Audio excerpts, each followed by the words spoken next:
You are listening to Paranormal Matters. I'm Rick Fair.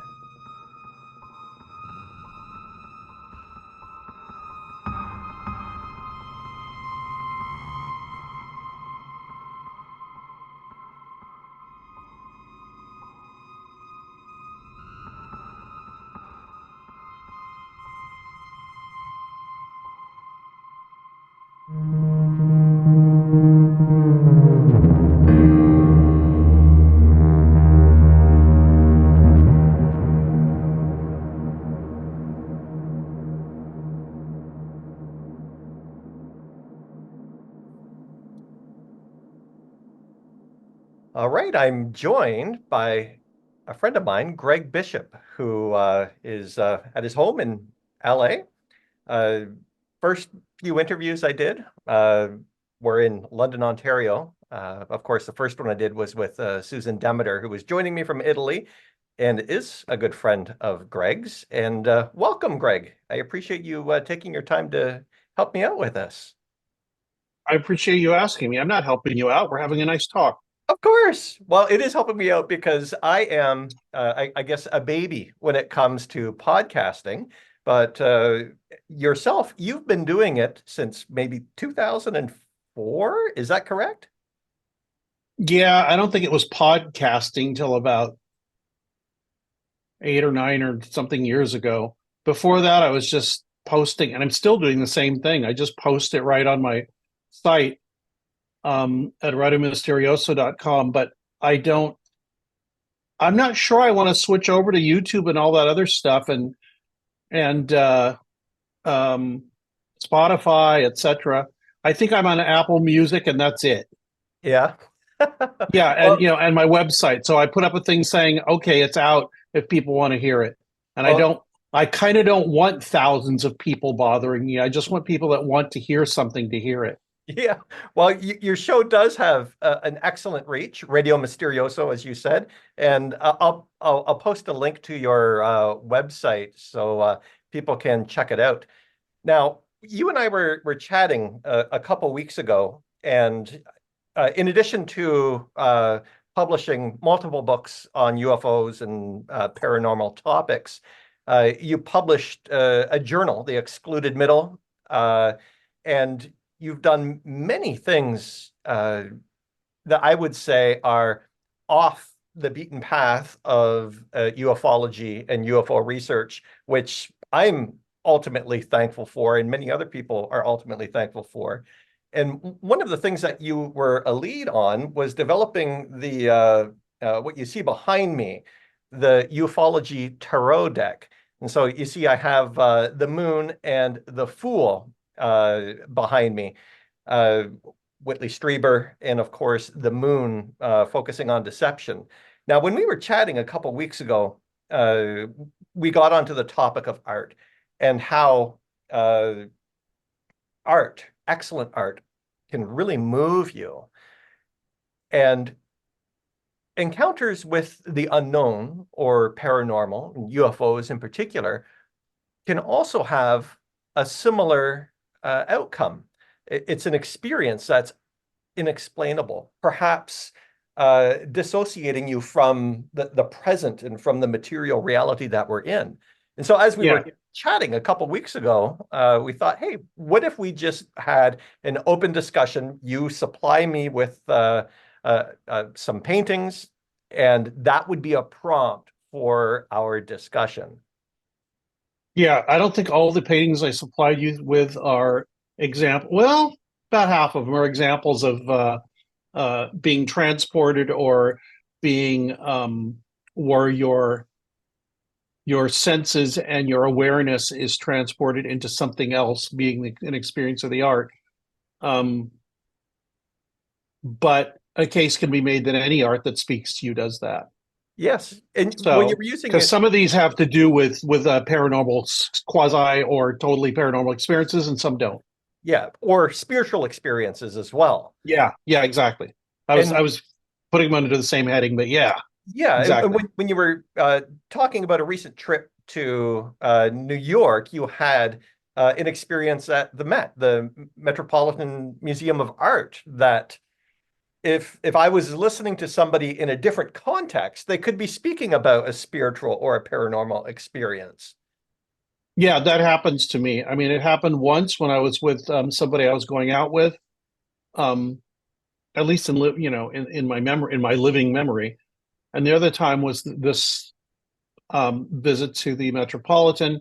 I went there to see this exhibit having to do with the beginnings of the Fauvist movement, with consisting of two artists, Andre Duran and Henri Matisse, and their experiments, I believe, in 1902 or 1906, um, in the south of France, with light and color, and how they started using light and color in ways that were uh, very shocking to people at the time, because they were just getting used to the Impressionists at that point. And because the Impressionists, of course, caused a huge stir when they first started exhibiting. So what these two artists were doing was coming sort of from that tradition. They weren't really associated with it, but they were sort of working in it. And then they started playing with it, because Impressionism would basically use the colors that you saw there and sort of mute them or change them depending on what the artist wanted you to pay attention to. But these two artists, who are called the Fauves, the beginning of the Fauvist movement. Fauve means wild beast, which tells you what was going on. That's what the critics called their work, the Absolutely. work of wild beasts. So what they did with the color was they extremely cranked it up. They cranked up the saturation, and they also started seeing colors in things that people never noticed colors in before. There'd be sails on and instead of just showing the sails as like kind of white-ish sails, there'd be colors in them because they'd be reflecting other colors. There would be flags, and the flags would be, the sunlight would hit them, and the white would pick it up. And the other thing they did was, there's a portrait, I think, of Matisse. They did portraits of each other, but particularly the portrait of Matisse, that Andre Duran did, was really evocative of his face. But instead of, here's a flesh tone and here's light, like less of a flesh tone on the shady side, this side is bright red and this side is bright green. Wow. And it still looks, it gives a whole nother character to what's going on. It makes you ask questions about color, what color looks like, what color might represent, what people might see, and how it molds shape and molds form, and comments possibly on the person that it's depicting or the scene it's depicting. Anyway, I went for that and was impressed, and I thought it was wonderful. And then I ran upstairs and immediately located the medieval and Byzantine and early Renaissance area of the museum, the galleries, and I just spent the rest of my 3 hours in there. Wow. I have no idea why I'm drawn to that period. I wrote to Diana Pasolka after I'd gone, and I showed her, because she's a professor of religious scholarship, professor of religion, and of course, I was about to say 99%.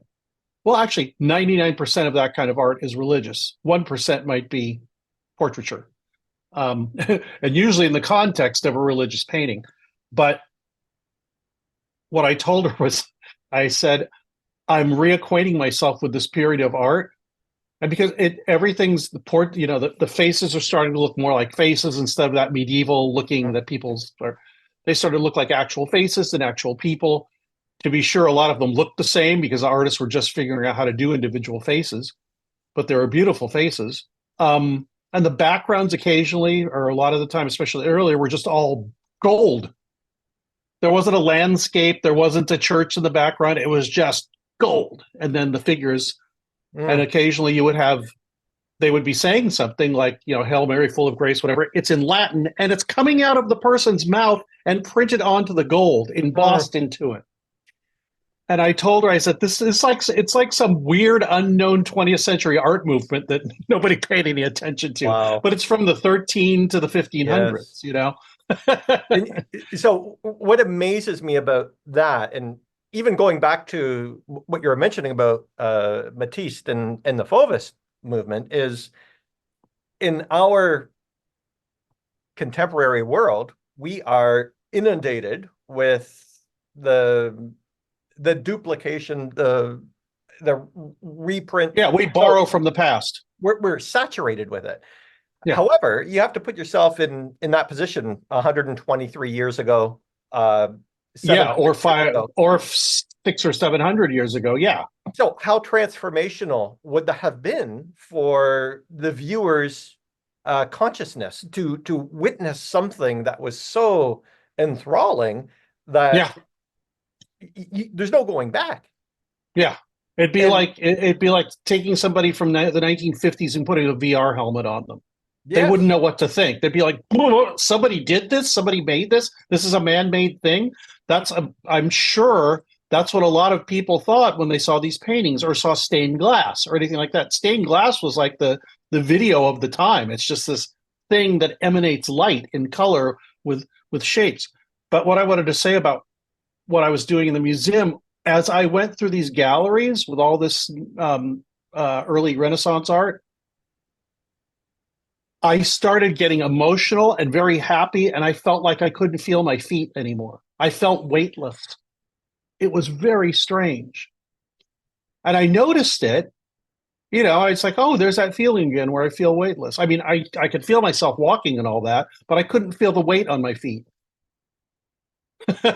Was I being transported literally? If I had jumped hard enough, would I have floated? I don't think so. But, subjectively, the feeling I had was of being of some sort of transport, of some sort of, altered state, just from looking at these paintings.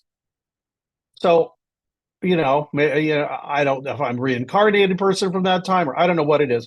For some reason, that period of art and certain other ones, mostly 20th century art, very much it resonates with me. I don't know why. I don't know why, Rick.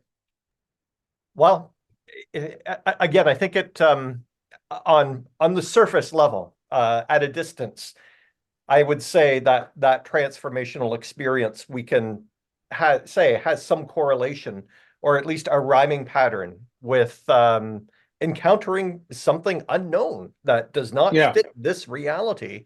And when it is experienced, whether it's visually or through other senses, through sleep, through altered states of consciousness, uh, it is, in a sense, a transportation, transformation into a new way of being and a new way of thinking that there's no going back to.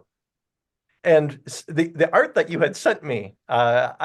I just took a quick look because I wanted to upload it so that I could show it. And I Hmm. tried not to get too deep into them. And I'm somebody who doesn't know art. I can see echoes of what you're saying now in the art that you showed me. Yeah, So because it really affects me, or I have a lot to say about, hopefully, absolutely. about these things I sent you because of all of these reasons. And Uh, I'm not a religious person. I am not I don't know, I'm not even a Christian, even though I grew up in that atmosphere.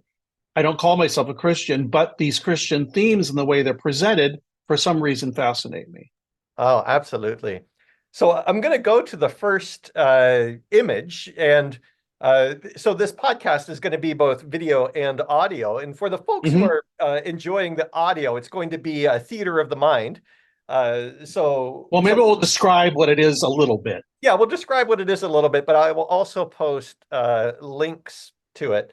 So the first image I will select right now is one that we had briefly spoken about, but when I put it up, like I don't know who the artist is, but I can kind of get a sense of what the message is. So I'm going to turn it over to you, Greg, if you want to describe this particular work, and then perhaps I'll ask you a couple questions. Okay. What this painting is a on the theme of the Annunciation, which is the biblical story of when the angel Gabriel came and told Mary that she was pregnant with Jesus, and she's going, "What? What are you saying?" Um, and it's one of my favorite themes. One of my favorite paintings ever, which will probably come up here in a minute, is the Botticelli's Annunciation. Um, Actually, when I was at the Met, I went around finding every instance of the Annunciation and taking a picture of it so I could compare them later and look at them. Like I said, I do not know why this image fascinates me or the theme, but this was painted by the American artist Henry Osawa Tanner, and it's not a Japanese name. It's just Ossawa. I'm not sure if it's Native American or what, but he was African American artist. And this was in the 1890s, early 1900s in Philadelphia, and he went to the I'm not sure if it was the Academy in Paris, maybe it was, but he went to Paris to study, and he came back. He started painting, and surprise, surprise, nobody wanted to buy paintings from an African American painter. That I looking at his paintings, I can see no other reason except for maybe that he was black, that he wasn't selling paintings. For the same reason Josephine Baker and others went to France and just said, screw the United States, I'm going to go somewhere where I can live like a normal person and practice my art. So he went back to Paris, and a wealthy patron there gave him money to go to Palestine, it was known at the time, and study what was and is known as the Holy Land, and the images and the themes and the atmosphere there. So what he did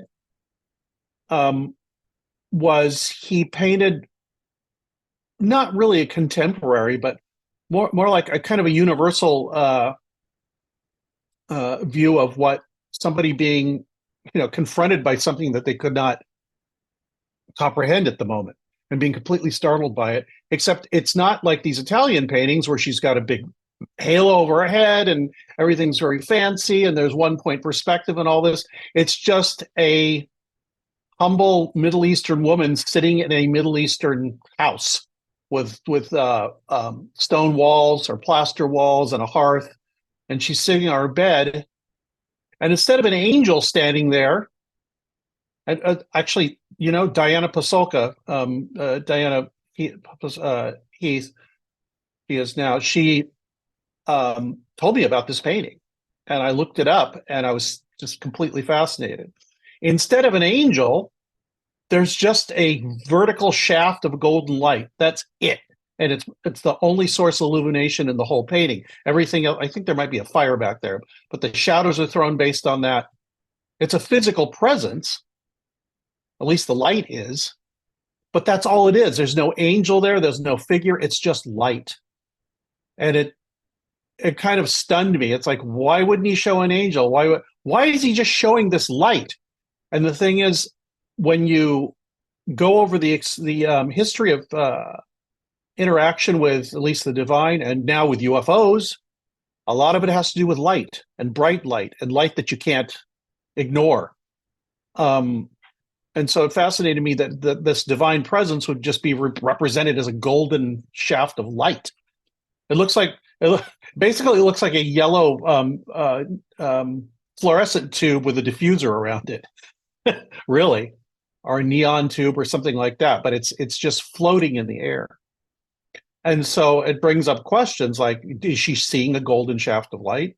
Is she seeing an actual angel? Does she even see it? Does it appear like an angel to her and just some light to us? I would dearly love to know what he thought when he was painting this and why he did it this way. I haven't been able to find it yet. There might be some record of him being interviewed or writing about this, and I'd really like to know why he did it this way. But like I said, it fascinates me that this very ancient theme of the Annunciation was painted, in, I believe, 1902 or something by this artist Tanner in this way. And I've never seen other religious paintings, I'm sure there are others, where something like this is represented just as glowing light, just pure light. That's it. Nothing else. Not a figure, not an angel, not anything, not even anything human, just a divine presence represented as light. And so to me, that's fascinating. And that's why I love this painting. And I have a print of it printed on canvas hanging in my bedroom. Wow. I can see his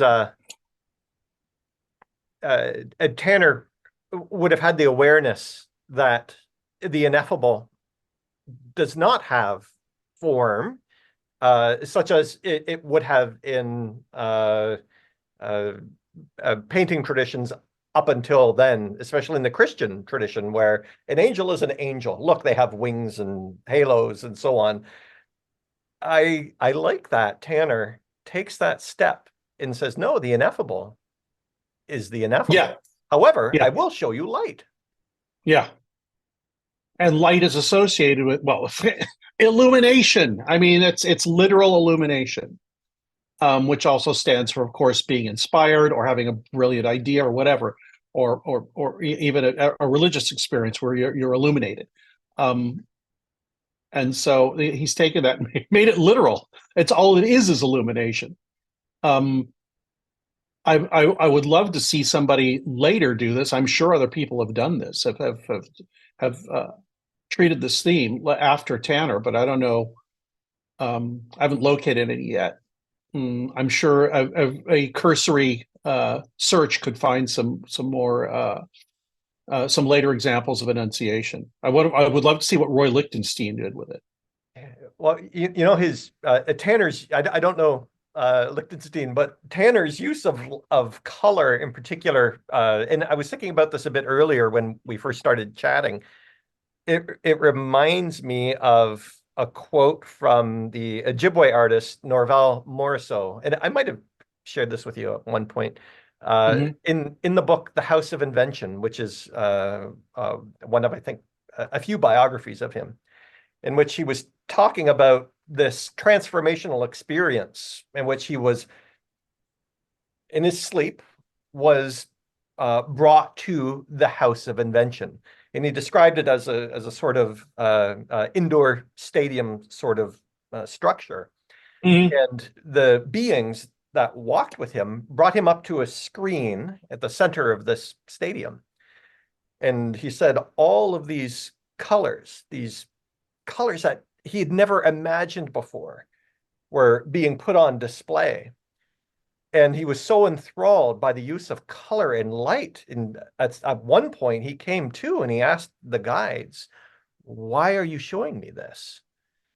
And they said, what you see here are colors that heal. This is medicine. And you will use these colors in various combinations and in various forms to help Yeah. heal people.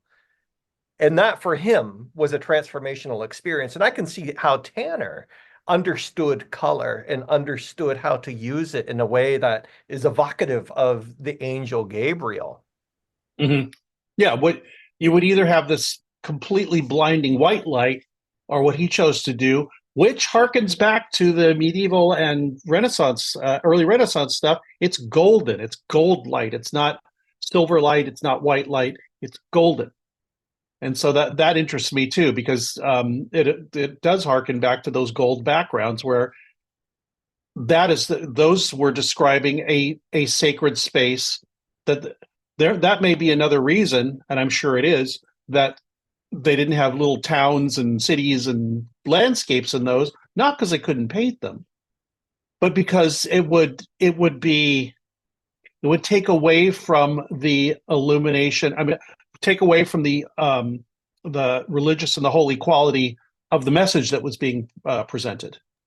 Yes, the You know, divinity, the yeah, yes. everything's just flooded with gold, literal gold. I mean, it's gold on the paint. It's gold leaf. Oh, excellent. All right, I'm going to go to the next painting.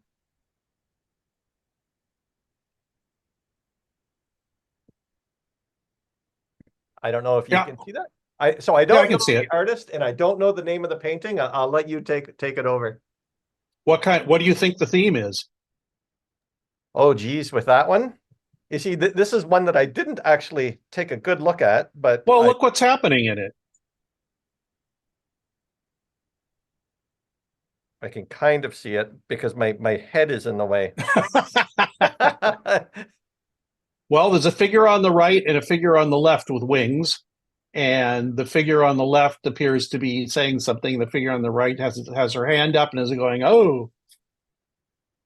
So who is this work by? It's by Sandro Botticelli. Okay, I can see it now. Oh. We just talked about another treatment of it. It was the first painting. The Angel Gabriel? Yeah, Or it's another it's Annunciation. another Annunciation painting. Yeah. But in contrast to the medieval ones with all the gold in the background, the at this point it was high Renaissance. The Italian artists were being paid by people who considered themselves more humanistic and less religious, although they were still religious.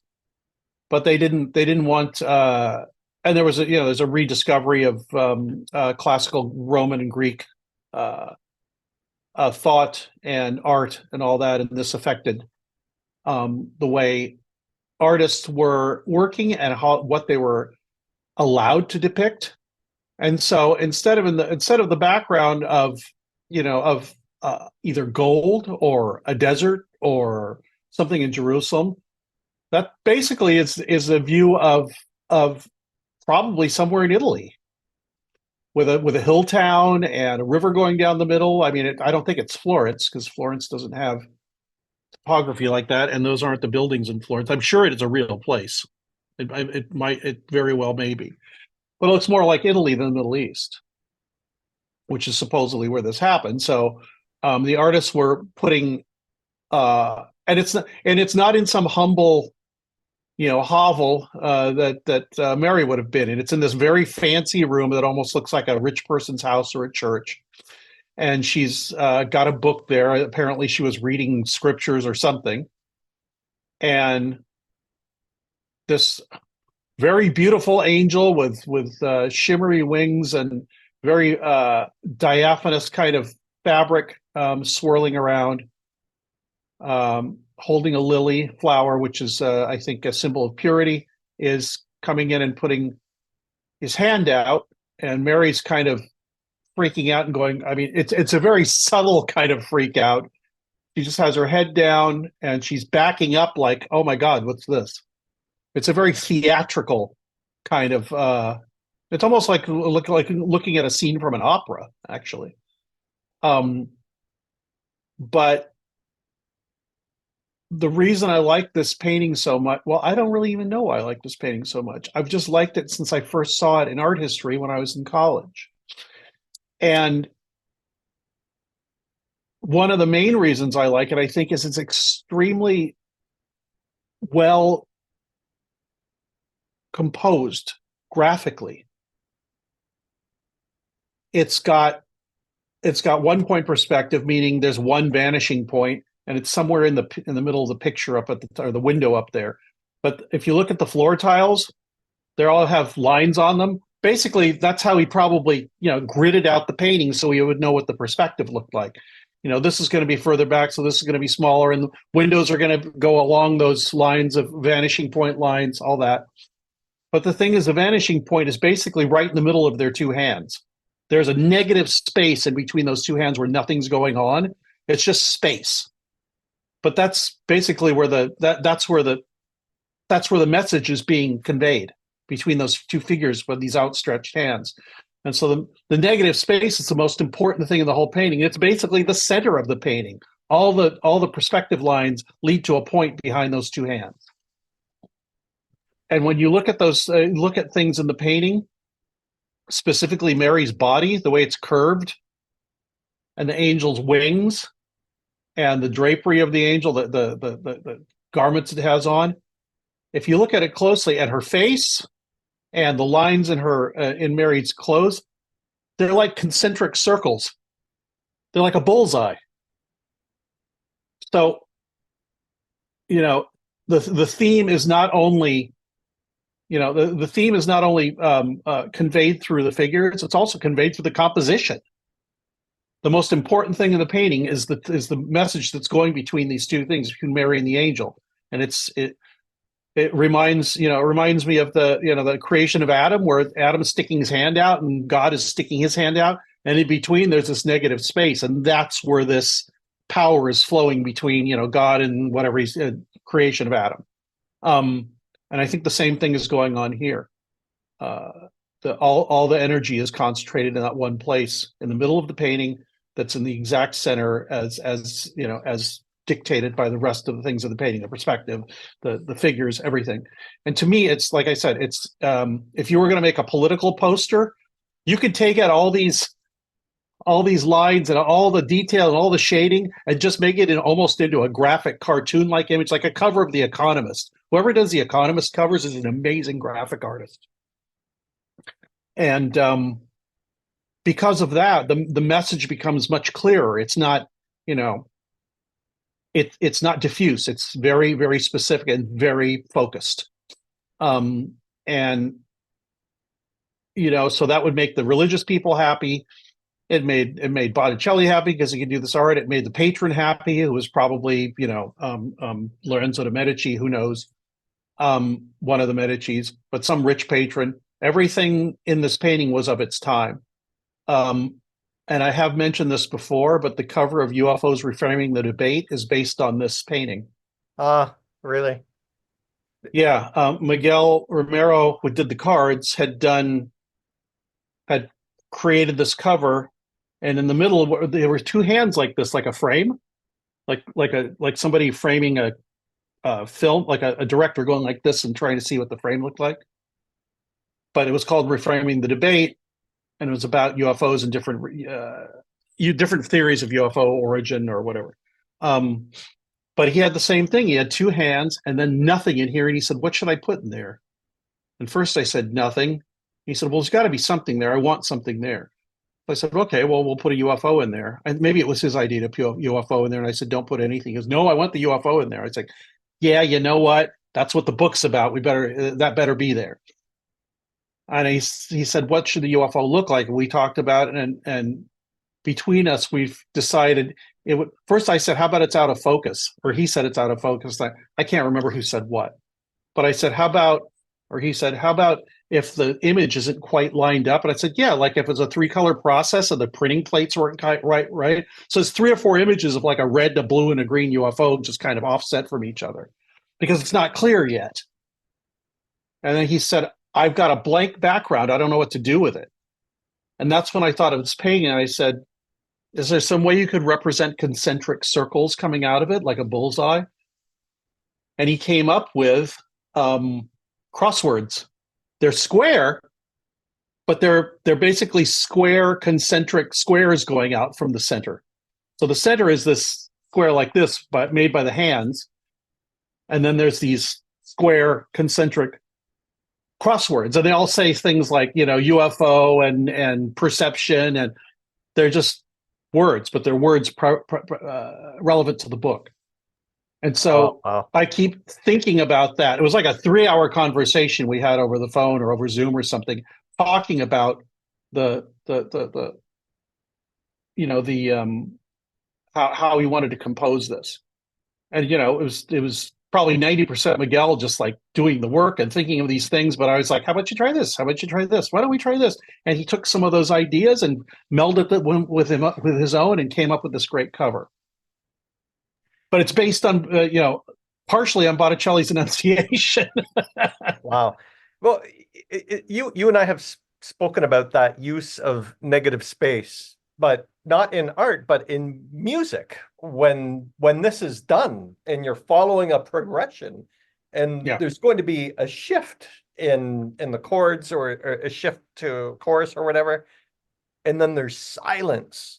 Like, holy shit, that can really change you. That can really move you. Well, silence is a huge part of it. It's half of music. In between the notes are silence. If there was no silence in between, it'd just be or it would be a theremin, which is fun in itself. But that's the thing. Like, really good music sometimes does that, and I don't know. It's not dissonant, but it that negative space is an opening. And so I can see how that's done with this particular painting. Yeah.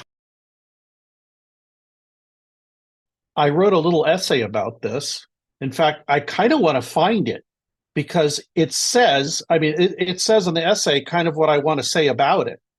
Let me see if I can find it.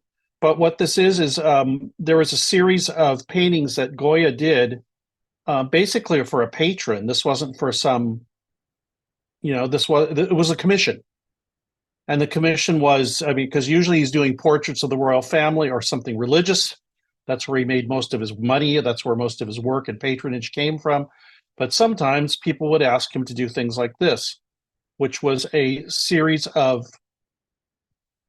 paintings and works about the occult. So probably they were just like kind of hipsters that were into weird stuff. And so this is my imagination. There's people like that always, especially rich people that have the wherewithal and time to think about these things. And I think Goya was already doing some artwork around the theme of witchcraft, which I think fascinated him too. The other weird thing about this is it's a commentary on the church, because the figures in it are supposedly witches, but they're wearing these hats, and the hats are supposed to look, they're supposed to look like, I guess, like dunce caps, but they also kind of resemble the hats worn by bishops. Here, I'll read it because I really want to. It's not really long, a few paragraphs. This painting, Witch's Flight, represents not just a group of supposed witches, but a sharp indictment of the Inquisition and superstition in general as viewed by an intellectual of the European Enlightenment, which Goya was.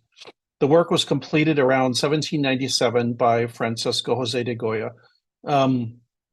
He's considered perhaps the greatest Spanish artist of the late 18th and early 19th centuries. His fame came early as a rising talent, and at the age of 40, he was appointed court painter for King Charles III and continued to position into the reign of Charles IV.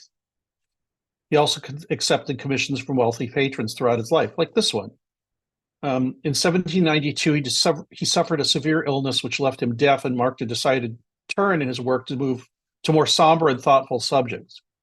It's during this period that he produced a series of copperplate etching entitled Los Caprichos, the caprices. The subjects were macabre and dark, commenting on the hypocrisy and decadence of the aristocracy, as well as an indictment of the church and other social and political institutions.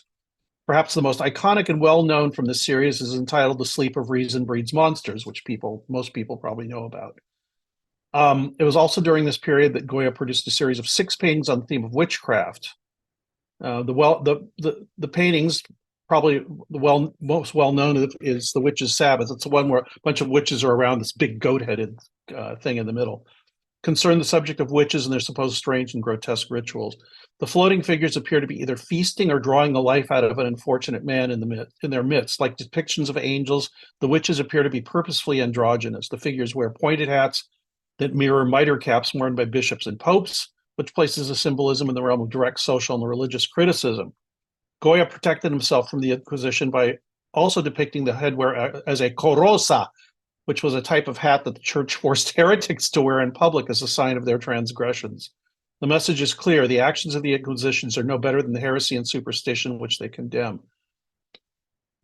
The figure below the levitating group covers his head and makes the figa hand gesture intended to ward off the evil eye, that thing doing this. While the one on the ground cowers in fear, covering his ears. There's a donkey coming up the hill, a classic symbol of low intelligence. This likely represents willful ignorance and a rampant superstition which keeps people in the dark, hence the thing over the head, without the gift of reason to lift them out of their illusions. The figures form the base of a symbolic pyramid, which is taught by the levitating group, which may mean that superstition often gives rise to fantastic beliefs. In these paintings and in the Caprichos, Goya couched his satire in deep symbolism in order to slip these messages by the authorities, who were perhaps then as now without a sense of irony, humor, or appreciation of oblique or even direct symbolism. While the theme of levitation is used in religious iconography to represent a connection with the divine, such as the creation of Adam by Michelangelo, or especially depictions of St. Joseph of Cupertino, Goya here turns that theme on its head by depicting its dark side. The ability to defy gravity can apparently be used for good or evil, although in keeping with the indictment of superstition, Goya may have been condemning all forms of belief in levitation as equally regrettable. It's also a stunningly beautiful painting with a stark supernatural theme, which is what attracted me to write about it. Yeah, Sorry, it was a little bit long-winded, but I wanted to get everything that I thought about this painting. I wanted to try to remember what I'd said.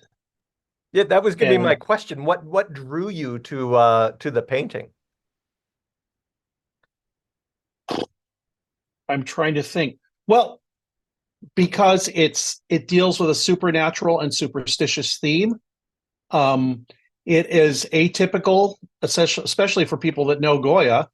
I mean, they know him for, it's like, here's a portrait of Philip the Fourth. Here's a portrait, um, and maybe for some of his those caprichos, especially the Sleep of Reason Breeds Monsters. It's the one with the guy asleep and there's all these owls and bats and things over his head. And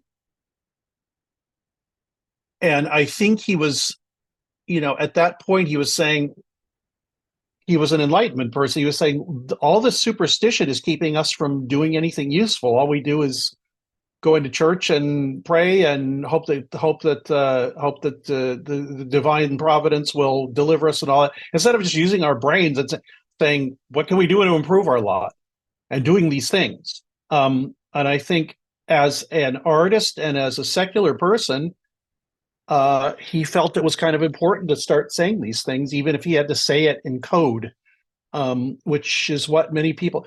Who knows if anybody knew the code? Maybe he was just getting it out of his system. But to me, the symbolism is clear. It's like superstitious people are holding us back of whatever superstition you might happen to subscribe to.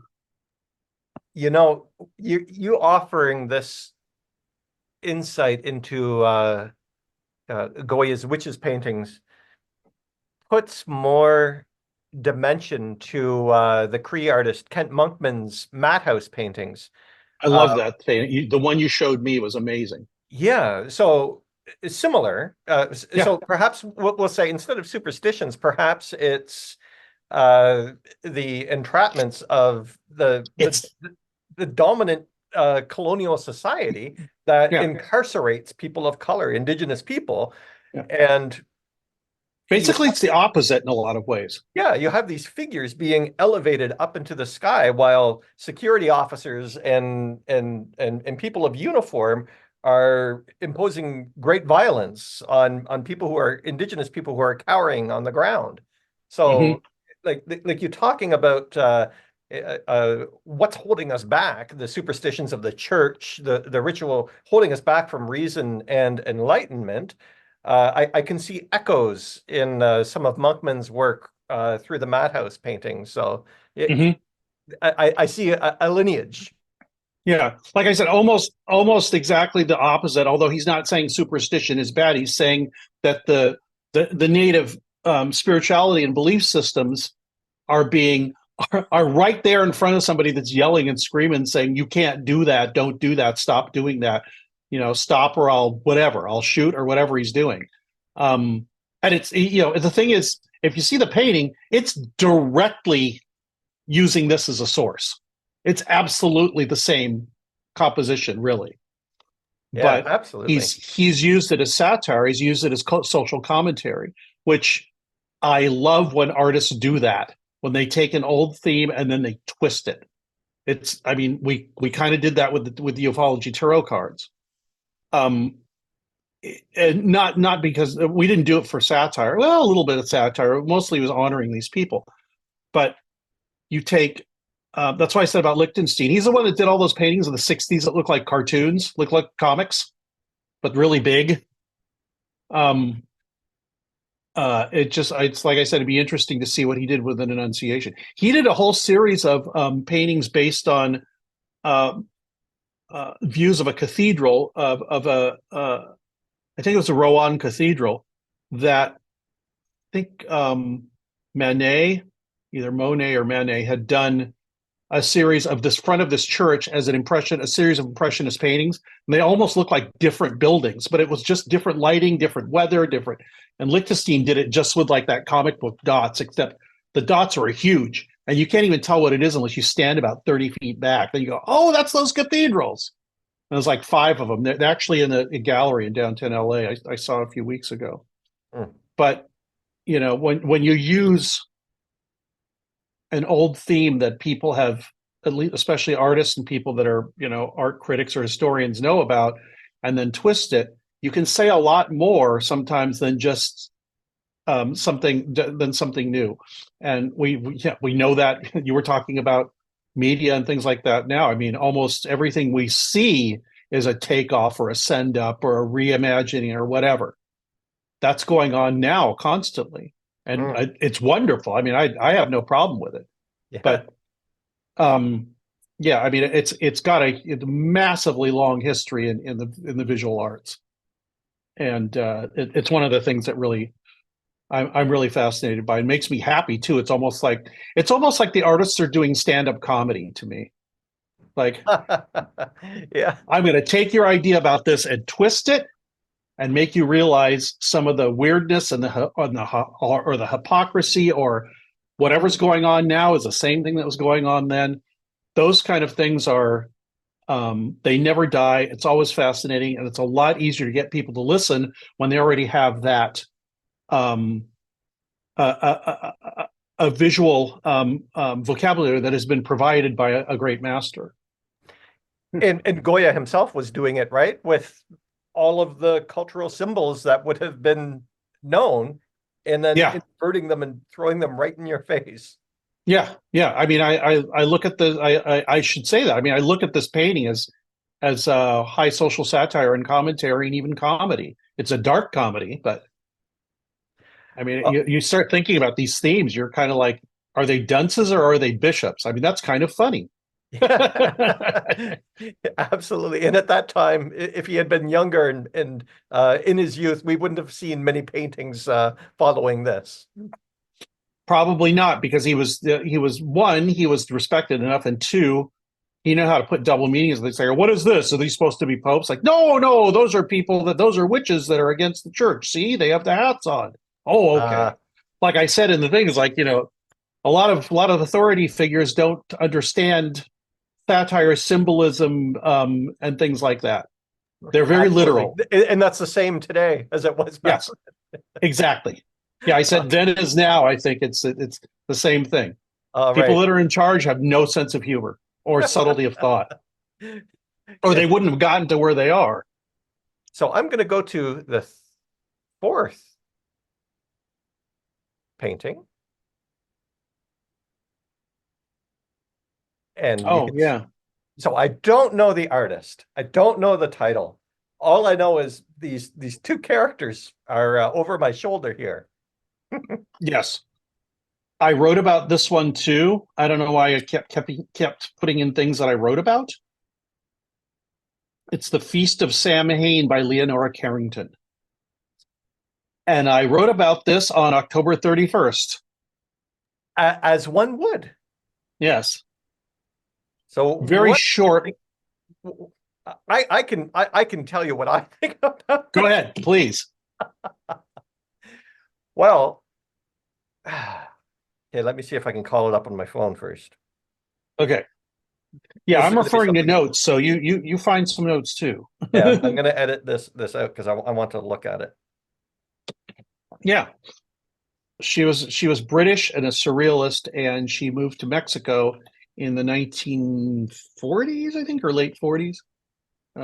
She had been married when she was young, and her husband had put her away in a mental institution because she was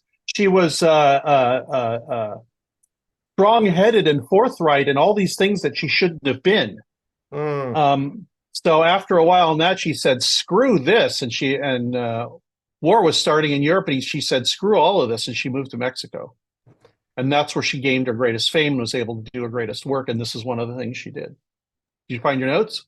Uh, I don't have notes on it, but I have thoughts on it. So when I see this particular work, the thing that draws me most strikingly to it is the fact that the forms are almost formless.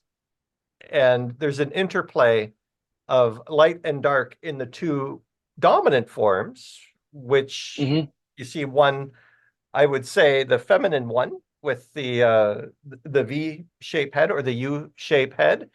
Mm-hmm. Uh, so those two forms, the light and dark, the feminine one in particular, seems to be holding her hands around perhaps her sexual reproductive organs. Um, the fact If though, you look really closely, there is a figure in there like a baby. oh, geez. And I It can't looks see like the that on the Star resolution Child of the from image that I'm looking okay. at. It looks like the Star Child from 2001 actually to me. No kidding. Yeah, it's a So, little it's basically it's a fetus with these big eyes and a big bulby head and yeah. and if you look up in the sky, there's both a sun and either a black sun or a dark moon, perhaps a full moon and a new Or moon. an eclipse or something. Yeah, so this one is like this work is unsettling to me, but in a way that isn't bad, but in a way that is evocative, if anything, because this is somebody who, in my mind, is deeply involved with some level of shadow work. And you talking about this person being institutionalized, I would say this person has been to dark places. Yes. So without knowing the artist, without knowing the context, this person is walking in two worlds simultaneously. And when I imagine this person putting the brush strokes on to the canvas, I think of somebody who is doing so with a deep melancholy. And the melancholy, I don't necessarily want to equate with depression, but the melancholy being a source of inspiration. So Hmm. that melancholy being the formless void through which you see these indistinct features on these characters, including the two protagonists, or who aren't themselves the center of the painting, but they're the dominant Yeah. dominant. Yeah. It's funny. They're almost, with the exception of that very skinny figure in the middle, they're almost framing a negative space too, as well. Oh, You know, absolutely. in fact, if you look at the center of those the three or four figures there, it is a negative space right below that dragon-like thing that looks like it's inside of a bubble or a very thin veil or something like that. It almost Hmm. looks like a bat or something. The funny thing is, it has the same kind of elongated head. It just looks a lot more. It looks a lot less peaceful. The Oh, upper figure. absolutely. So what Um, draws you to this painting? it was Halloween. It's Leonora Carrington, who I like a lot. It's the all the things you talked about, the melancholy, the change of the seasons, the Feast of Samhain, which is traditionally when the veils were that time of the fall when the veil between the living and the dead is thinnest, uh, signified by the All Souls Day, which is November 2nd, first or second. But here's what I wrote about it. It's one paragraph. It was painted in the Feast of Samhain by Leonora Carrington, painted in 1951. There are themes of transition and liminality, such as the dark and light spheres in the sky and the translucent film around the upper floating figure, which all revolve around ideas of death and rebirth, as well as harvest and changing of the seasons. The objects in the sky are echoed in the figures in the lower right, as well as the black and white birds perched near them. There are also themes of alchemical transformation throughout, from dark to light, or the opposite, and the shedding or transformation from old identities, best represented by the diaphanous shroud with a sleeping or deceased face at the lower left. So that's all I wrote about that. Huh.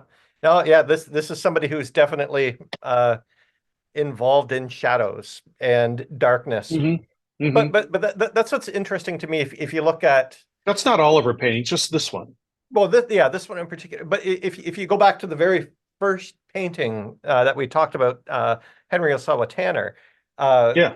the use of light is so brilliant. But with this artist, I see, or I get the impression that, in order to know and appreciate light, you also have to understand and know darkness.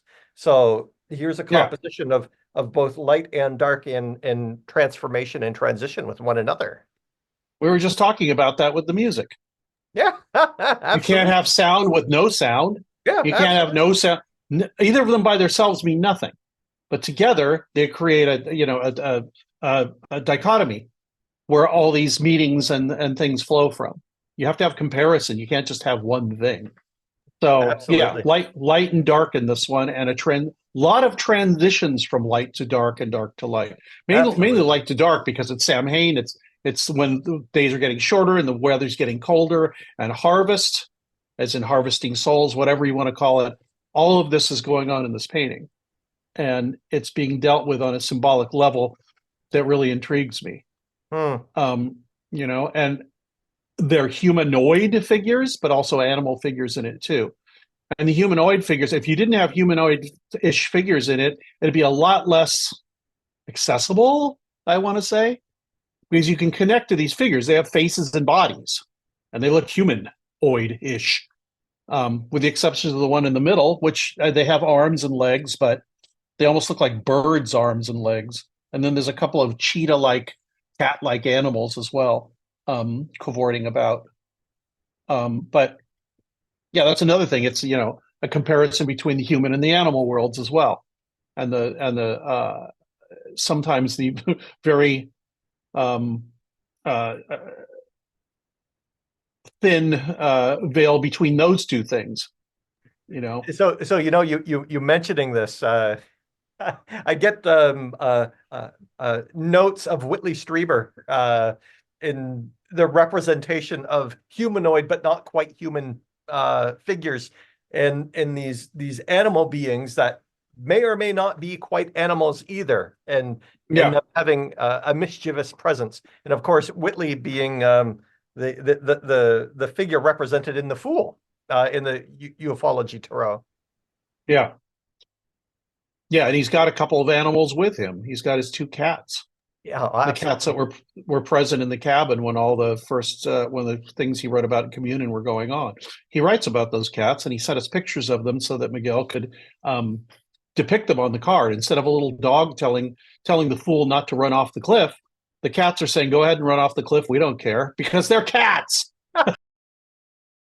As long as we're fed. Yeah, exactly. And we just thought of Whitley and he picked the card, which was inspired. Because first he wanted to be the hanged man, and I said, I don't know if that's a good idea. And he said, how about the Fool? That was his second choice, which was perfect because he basically is a fool. He keeps going forward in his folly, no matter what's going to happen, Oh, if you want to absolutely. call it folly. And he became wise because of it. And he said, it's still happening. So that was the reason we thought that was just a perfect choice that he came up with. And then when he saw the card, I showed it to him when it was finished, and he said, "Oh my God, that's perfect!" And I was so relieved. I'm sure Miguel was even more relieved than I was. Well, could you imagine? Oh, I hate it. You have to do it all over again.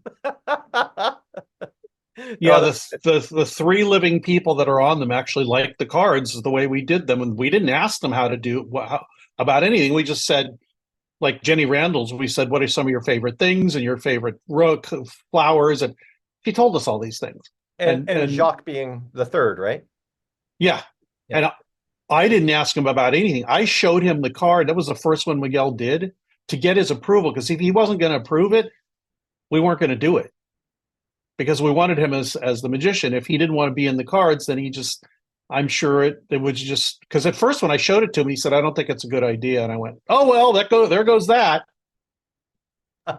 And then as the conversation progressed, I said, "Okay, let me try again." And I said, "Well, we've got Jal and Hynek as the emperor." He said, "What? Alan's the emperor?" I said, "Yeah." And he goes, "Oh well, then it's okay." Yeah. Because he knew what we were getting at that Yeah. point. It wasn't just this vanity thing because of him. It was included other people, and Hynek was one of his best friends and his mentor. So he liked that. That was, I think that resonated with him. I didn't think about that when I was doing it. I was just like, God, what can I tell him here? Hynek's in there too.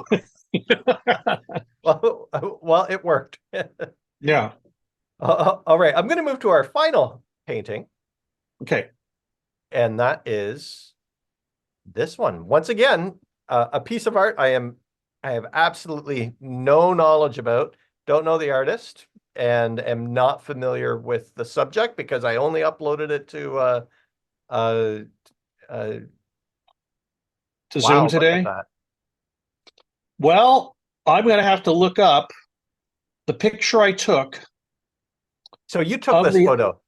yeah at the Metropolitan. That's when I was wandering around and I felt weightless. Oh, This was one of the paintings I saw. wow. That is amazing.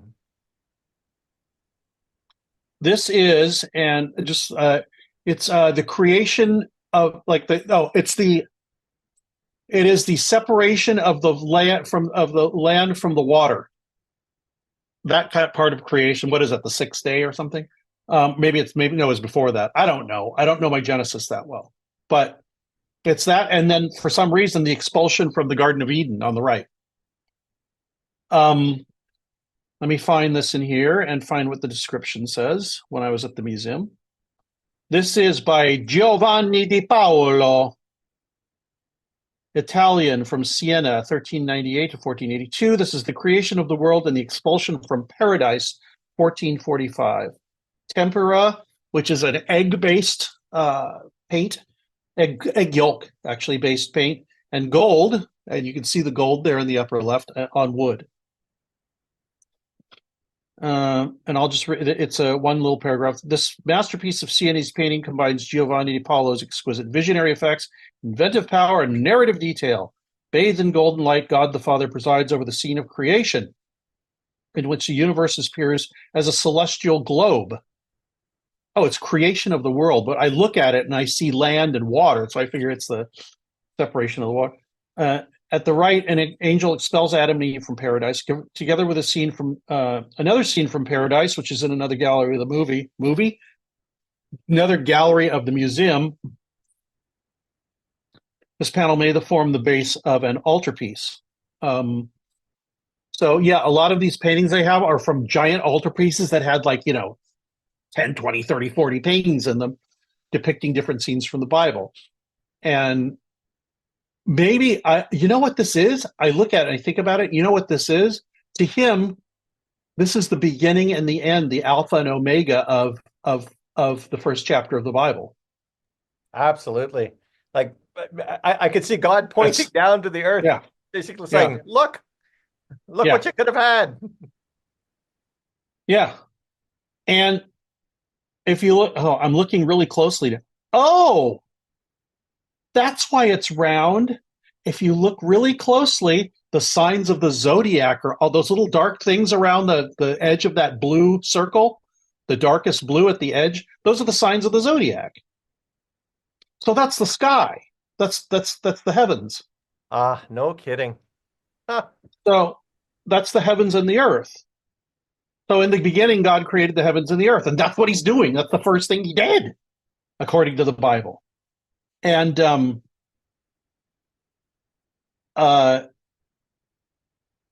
what fascinated me was the land is depicted as like you flying above the land and seeing the land and the water and all that, but it's round.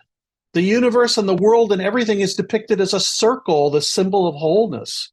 It's not depicted as like, a flat earther would. It's depicted as, how people knew the universe to be at that time, which was the earth to be round. And so everything, it's funny, you look at those little concentric circles, it almost looks like levels of the atmosphere. Absolutely. But Yeah, striking to me is that humanity is not at the center of that earth. It hasn't been created yet. Yeah, but they're going in the other direction, including the painting. Yeah. And you look at the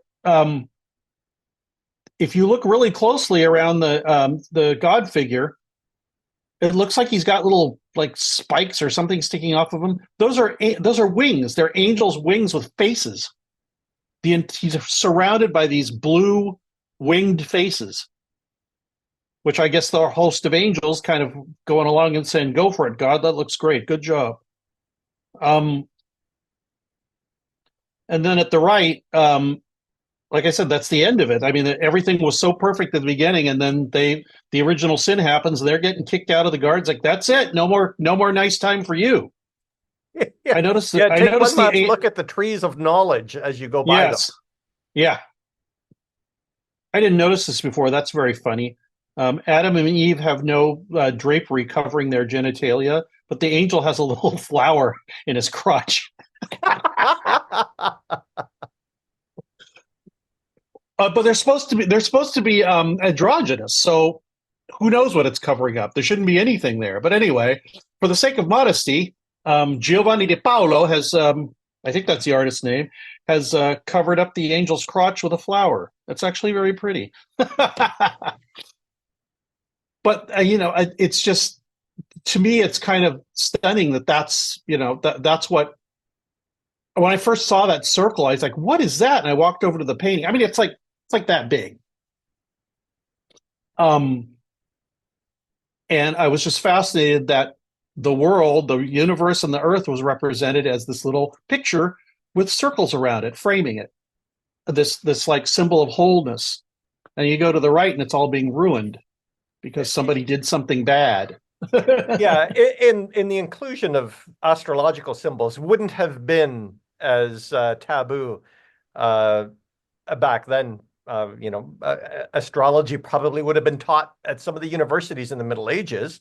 Yeah, I mean, it wasn't seen as something that was like against religion. It was just a secular view of what, and a traditional view from antiquity of what the universe was composed of, which was different. To show the whole universe, you have to show all the constellations because not all of them are visible all year. So this was just saying this is the entire thing right here, people. And symbolically, that's what it is. It's got all what is it, 12 astrological symbols.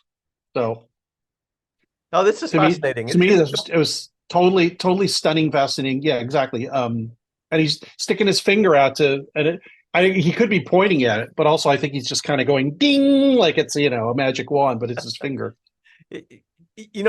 When I took a quick look at this earlier, the thing that actually appealed to me most, and this is kind of an odd thing to say, and I'm sure art restorationists would throw something at me like a brush. The fact that it's actively decaying is interesting to me because you can see the tempera actively cracking and forming lines throughout the painting, making it almost look kind of puzzle-like. Yeah, well, that's art restoration. Oh, I noticed in the lower right, there's this thing with water draining out of it. That's weird. I wonder if that means like all the hope and joy is being drained out of paradise. Anyway, that is a ongoing debate, which I guess has been, it's been settled now. You don't restore something to look like it did. You just arrest the decay. Unless something is just horribly destroyed, then it's permissible to fill something in and put it back the way it was. But if it's just cracked paint, that's just the way it's going to look. And so they'll treat it with chemicals to keep it from decaying and cracking and flaking off more. And in fact, I bet if they weren't careful, some of these things were falling off before, and they had to very carefully put them back on. But they probably spray it with something, coat it with something, very carefully put something on there. They probably don't coat it with anything, but they put something on there to keep it from further deterioration. And that's acceptable as restoration now. I almost started taking restoration when I was in art history school, but then I decided I wanted to go to the theoretical part of it and not the restoration part, because I would have had to take chemistry on all these things. So you weren't inspired by that poor innocent lady who took the restoration upon herself and transformed that painting of Jesus. Yeah, made it look like a tortured monkey or something. As I remember, it's a really horrible. I mean, it's. I thought it was a joke at first, but no, it really happened. Yeah, to which all the people in the church must have just anyway. But no, yeah, I appreciate this discussion, and I appreciate you taking the time to explore some of these topics, because when we consider paranormal and we consider let's say an encounter with a UFO or anything that is outside of our conditioned reality, it does have that same effect or a similar effect that art that moves you also has on our being and on our consciousness. And what I wanted to do with this, it was just start that conversation. And it's one that I want to Yeah. continue in the future. So at some point, maybe I'll throw some art at you. And Please. then we can have Yeah, just make me walk the plank on some art that I'm not prepared to, that I haven't even seen before, and we'll talk about it. okay. Well, That'd be even more fun. I'm looking forward to that. Is there anything else, Greg, that because we're wrapping up now, but is there anything else that you would like to add to this conversation that perhaps, it only occurs to you now that you wanted to mention this about a particular painting or something that hasn't come up yet?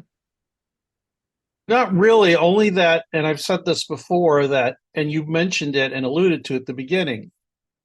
The only thing that affects people in the way that a unexpected or paranormal or UFO event affects and changes people, the only analog we have is our reaction to art, be it music, cinema, painting, sculpture, whatever. Because it's something ineffable that you cannot describe.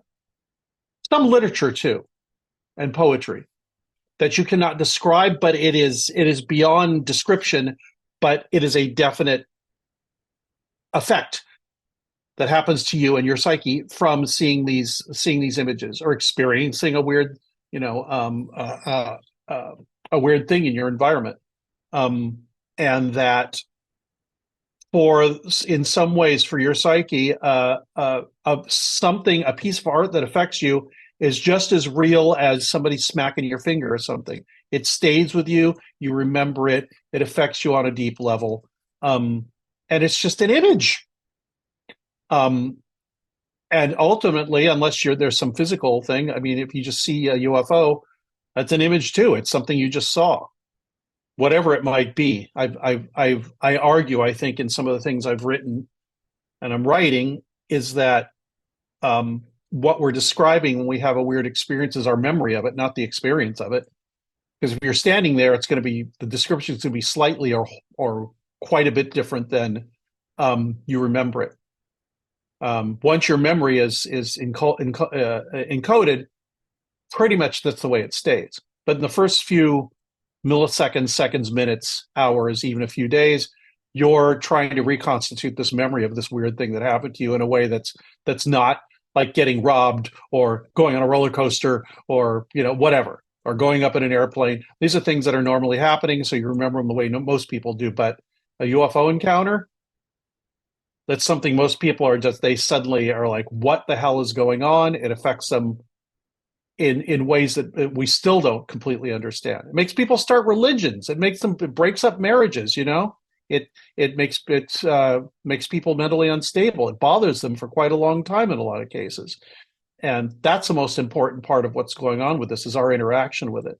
At least to me. What color something was or how fast it was going or what planet it was from doesn't interest me as much. Well, maybe the color might. But well, you mentioned this, and it defies language. Actually, in the introduction, you say, within moments of some witness or some encounter, there's a cultural framework just waiting to occupy that space yeah, of witness. And Pasulka mentions it also in American Cosmic, where she says, oh no, we already have a whole cultural framework going yeah, back to the 1940s that will constitute or contribute ideas to yeah. what There's a it was that you framework were there witnessing. That's what already. media does. Yeah. So you take that big canvas of what happened to you and you drape it over that framework of what's been provided to you, and it becomes that shape, no matter what it was when you first got it. It's floating around, freaking you out at first in your mind, but then it was a spaceship from another planet with people in it that were flying from there. Okay, that's what it was. Bam, you've got your building or your tent or whatever it is made sort of with the fabric of what happened to you, but with the framework of what's been provided to you. And I think that happens quite a lot. Not all the time and not exclusively, but it's a big part of it. I also think this is part of perhaps some of the frustration, but also simultaneously some of the resolution that I see happening in the discourse on non-human intelligence, where on one level people will say, "Oh, extraterrestrial," and the moment they say that, they're crafting that cultural framework that already exists that says this is what it is. But increasingly, I'm seeing some of the Oh, a dominant lot. voices. What's that? I'm seeing this a lot too, what you're about to say. Yeah, increasingly, It's some of the, almost frightening me thinking that it's wrong because so many people are yeah. with the So UFO thing. If everybody agrees, I start to get very suspicious. I'm suspicious of my own conclusions, but go ahead. oh, absolutely. But the other trend I'm seeing is people saying, no, no, no, no, no. Wait a minute. This notion of NHI or non-human intelligence defies everything that we've been saying up until this point. And that is where I get a glimmer of hope, but I don't want to see a footnote that says, oh, Alpha Centauri or whatever source we think they come from. And Yeah. if we can approach this subject the way we approach art, then I think we're actually adding value to the discussion because we can say, no, the ineffable is the ineffable. It moves you in this particular way. We are participants in it, or folks are participants in it, and Yeah. let's not form a religion out of it. Yeah. Also, people, when I talk about this, people think, "Oh, well, now you think the arts and the humanities or should be have their time in the sun." It's like, well, I also think that our brains are right and left brains. I mean, not literally, but we have a creative, intuitive side. We have an analytic, technological, whatever you want to call it, an analytic, logical side. The UFO thing speaks to both of those. But the thing is, Absolutely.